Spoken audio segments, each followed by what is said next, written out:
నేడు లీడర్లు మాటలు తూటలు పేల్చారు. ఒక్కో నేత తనదన స్టైల్లో కామెంట్స్ చేశారు. డైనమైట్ల లాంటి ప్రసంగాలు చేశారు. ఎవరు ఏమన్నారో ఇప్పుడు ఒకసారి చూద్దాం. రాహుల్ గాంధీ గారు, మీకు కనీసంగా మానవత్వం అనేది ఉంటే, మీకు కనీసం గుండె ఉంటే, హృదయం అనేది ఉంటే వెంటనే ప్రభుత్వానికి ఆదేశం ఇవ్వండి. మీ ముఖ్యమంత్రిని మందలించండి. చెప్పు, ముందు కేసులు వాపస్ తీసుకో, వాళ్ళని వెంటనే జైలుకి వెళ్ళి ఇడిచిపెట్టు. ఇంత అహంకారం, ఇంత తెంపరితనం, మేమేందో రాజులము రారాజులము, మా మాట నేను నడవాలే, ఇది మా కొడంగల్ సామ్రాజ్యంలో తిరుపతి రెడ్డి రేవంత్ రెడ్డి సామ్రాజ్యంలో ఇంకోవాళ్ళు రావద్దు అన్నట్టుగా ఈ రకంగా వ్యవహరించడం మంచిది కాదు.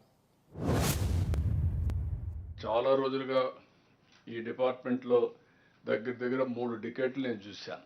రిఫార్మ్స్ ఫస్ట్ టైం తీసుకొచ్చి నేను నా పవర్ పోగొట్టుకున్నాను. పవర్ రిఫార్మ్స్ తెచ్చి పవర్ పోగొట్టుకున్నాను 2004లో. ఫస్ట్ టైం 99లో reforms, first of its kind in the country. అప్పటికి ఎక్కడ కూడా పవర్ సెక్టర్ కంటే ఏది రాలేదు. Regulatory commission, first regulatory commission, not airlines, not telecom, first ఇదే మన ఆంధ్రప్రదేశ్ నుంచే వచ్చాయి. అక్కడి నుంచి మేము చాలా ఇన్నోవేషన్ చేశాం ఈ డిపార్ట్మెంట్లో.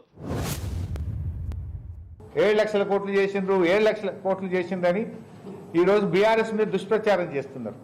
ఇవాళ నేను చెప్పుడు నువ్వు చెప్పుడు కాదు కదా.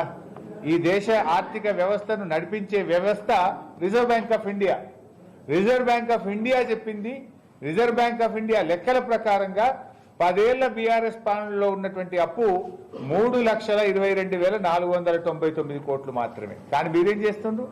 డబల్ కంటే ఎక్కువ 7 లక్షల కోట్లు అయిందని చెప్పి గోబల్స్ ప్రచారం చేస్తుంది. ఆ గోబల్స్ అంటేనే బతుకుంటే మీ ప్రచారాన్ని చూస్తే ఆత్మహత్య చేసుకుంటుండే కావచ్చు.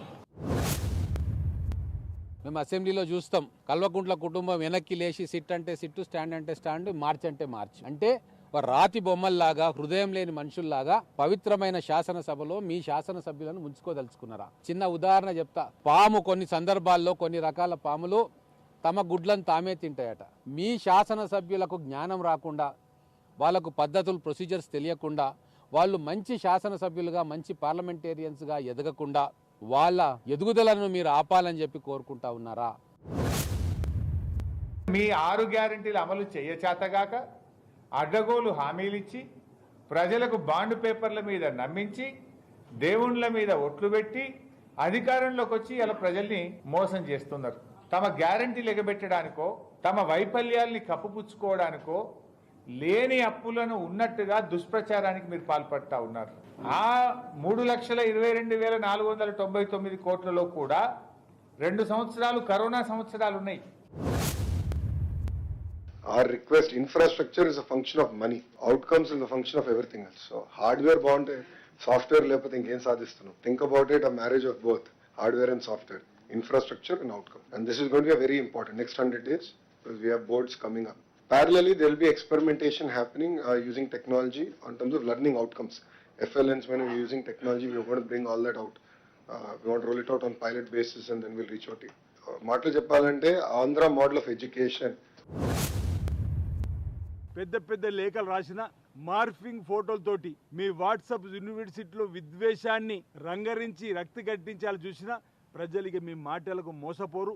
మీ మోసపూరితమైనటువంటి వాగ్దానంతోటి 2 మాటలు అధికారంలోకి వచ్చి ప్రజలను మోసం చేసింది, ప్రజలను వచ్చించింది, ప్రజలందరూ కూడా గమనించారు. కాబట్టి మిమ్మల్ని ప్రతిపక్ష స్థాయిలో కూర్చోమన్నారు. పిచ్చి పిచ్చి రాతలు, రోతలు పుట్టించేటువంటి మాటలు మాట్లాడడం మానుకోవాల్సిందిగా నేను కేటీఆర్ గారికి సూచన ఇస్తా ఉన్నా. రాజకీయాల్లో విమర్శ చేయడాన్ని అడుగుతున్నా. విమర్శ చేయడం నేరమా? నేరం అయితే చెప్పు నేరం అని చెప్పి తీసుకెళ్ళు. రాత్రిపూట దొంగతనంగా రావాల్సిన అవసరం పోలీసులకి ఎందుకు? లైట్లు ఆపేస్తారా? ఏం దారుణం అయ్యా లోకేష్, నాకు అర్థం కాలేదు. శాస్త్రంగా ఉంటావా? అధికారంలో నువ్వు మీ నాన్నగారు శాస్త్రంగా మీరే పీఠం వేసి కూర్చున్నారు ఏంటి? పీఠం వేసి కూర్చున్నారు. బ్రిటిష్ వాళ్ళే పారిపోయారయ్యా హరాస్మెంట్ చేస్తే. మీరు హరాస్మెంట్ చేస్తే ఊరుకుంటారు జనం?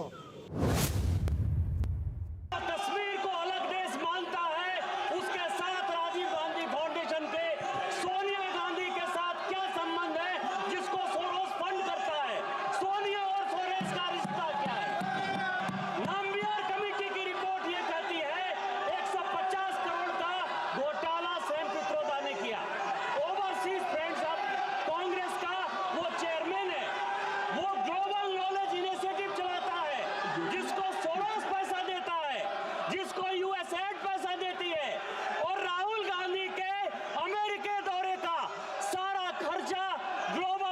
initiative